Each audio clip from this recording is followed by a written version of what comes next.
ಆದರೆ ನಾಳಿನ ಇಲೆಕ್ಷನ್ ಘೋಷಣೆ ಆದಮೇಲೆ ಅಂದರೆ ಸೆಪ್ಟೆಂಬರ್ 30ಕ್ಕೆ ಅದು ಯಾರ್ಯಾರು ವೋಟರ್ಸ್ ಅದಾರೆ ಏನು ಗೊತ್ತಾಗುವಂಥದ್ದು.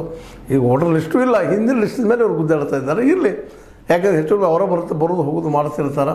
ಹೀಗಾಗಿ ಅವ್ರಿಗೂ ಒಂದು ಭರವಸೆ ಇಂಥವಿಷ್ಟ ಓಟೋದಪ್ಪ ನಮಗೂ ಬರ್ತಾವಂತೇಳಿ ಆ ನೆಲೆಯಲ್ಲಿ ನಾವು ಗೆಲ್ತೀವಿ ಅಂತ ಎಲ್ಲರೂ ಮಾತಾಡ್ತಿದ್ದಾರೆ. ಈ ನಡುವೆ ಏನಾಗಿಬಿಡೋದಪ್ಪ ಅಂದ್ರೆ ಚಂದ್ರರಾಜ್ ಹಟ್ಟಿಹೊಳಿ ಅವ್ರು ಏನು ಸರಿದ ತಕ್ಷಣ ಈಗ ಮೃಣಾಲ್ ಅವರು ನಿಲ್ದಾರು ಅನ್ನೋದು ಒಂದು ಹೊಸ ಸುದ್ದಿಗಳು ಬರ್ತಾಯಿದ್ದವು. ಯಾಕೋ ಏನೋ ಚಂದ್ರರಾಜ್ ಹಟ್ಟಿಹೊಳಿ ಬಗ್ಗೆ ಏನೂ ಮಾತಾಡಲಿಲ್ಲ. ಲಕ್ಷ್ಮೀಬಾಯಿ ಹೆಬ್ಬಾಳ್ಕರ್ ಅವರಾಗಲಿ ಯಾರೋ ಆಗಲಿ ಈಗ ಮಗನಾಡಿ ತಂದಿಲ್ಲ ಇಲ್ಲಿ ಡಿಸಿಸ್ ಮೇಲೆ ಸೇರಿಸುವಂಥ ಕೆಲಸ ಮಾಡ್ತಾಯಿದ್ದ. ಇದನ್ನು ಯಾರ ಜೊತೆ ಹೊಂದಾಗಿಯೋ ಏನೋ ಗೊತ್ತಿಲ್ಲ, ಏನು ನಡೀತಾ ಇದ್ದು ಗೊತ್ತಿಲ್ಲ ಬ್ಯಾಂಡ್ ಕರೆಕ್ಟನ್ನು. ಆದರೆ ಅವರು ನಿಲ್ಲಿಸುವಂಥ ಒಂದು ತಯಾರಿ ನಡೆಸಿದ್ದು ನೋಡಿದ್ರೆ ಈ ಕಡೆ ಲಕ್ಷ್ಮಣ್ ಸವದಿಯವರು ಮತ್ತು ಕಾಗೆ ಅವರು ಒಂದು ಬೆಳಕು ತಯಾರಾಗಿರುತ್ತೆ. ಕಾಗೆ ಅವರು ಸ್ಪಷ್ಟ ಹೇಳ್ತಾ ಇದ್ದಾರೆ, ಏನಪ್ಪ ನಾವು ಸೌದಿಯವ್ರು ಹೆಂಗೆ ಹೇಳ್ತಾರೆ, ನಮ್ಮ ಕಾಂಗ್ರೆಸ್ಸಿಗರು ಹೆಂಗೆ ಹೇಳಿದ್ರೆ ಕೇಳ್ತೀವಿ ಅನ್ನೋದು ಹೇಳುವಂಥ ಮಾತಾಡ್ತಾರೆ.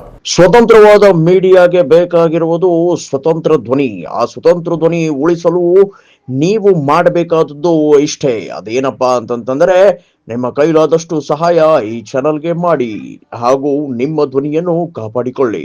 ಅಂದ್ರೆ ಸೌದಿಯವ್ರು ಹೇಳಿದಂಗೆ ನಾವು ಕೇಳ್ತೀವಿ ಅನ್ನುವಂಥ ಮಾತನ್ನು ಕಾಗೆಯವ್ರು ಹೇಳೋದು ನೋಡಿದರೆ ಒಂದು ಏನಪ್ಪ ಚಿತ್ರಣ ಸ್ಪಷ್ಟ ಆಗ್ತಾ ಹೊರಟದ. ಸಮೀಪ ಬಂದಂಗೆ ಒಂದಂತೆ ಕತ್ತಿ ಮತ್ತು AB ಪಾಟೀಲರಂತೆ ನಿಶ್ಚಿತವಾಗಿಯೂ ತಮ್ಮ ಒಂದು ಕೊನೆಯವರೆಗಿನ ಒಂದು ಹೋರಾಟವನ್ನು DC ಸಲುವಾಗಿ ಅದನ್ನ ಹೇಳೋ ಸಲುವಾಗಿ ಮತ್ತು ಅದೇ ಕಾಲಕ್ಕೆ ಹೀರಾ ಶುಗರ್ ಮೇಲಿಂದ ಆಗಿರ್ಬೋದು ಮತ್ತು ಈ ಒಂದು ನಮ್ಮ ಹುಕ್ಕೇರಿ ತಾಲೂಕಿನ ಈ ಒಂದು ರೈತರ ವಿದ್ಯುತ್ ಸಂಘದ ಮೇಲೆ ಆಗಿರ್ಬೋದು ಸಾಧಿಸ್ಬೇಕಂತ ಪ್ರಯತ್ನ ಮಾಡ್ತಾಯಿದ್ರು, ಸ್ಪಷ್ಟ ಆಗ್ತಾಯಿದೆ.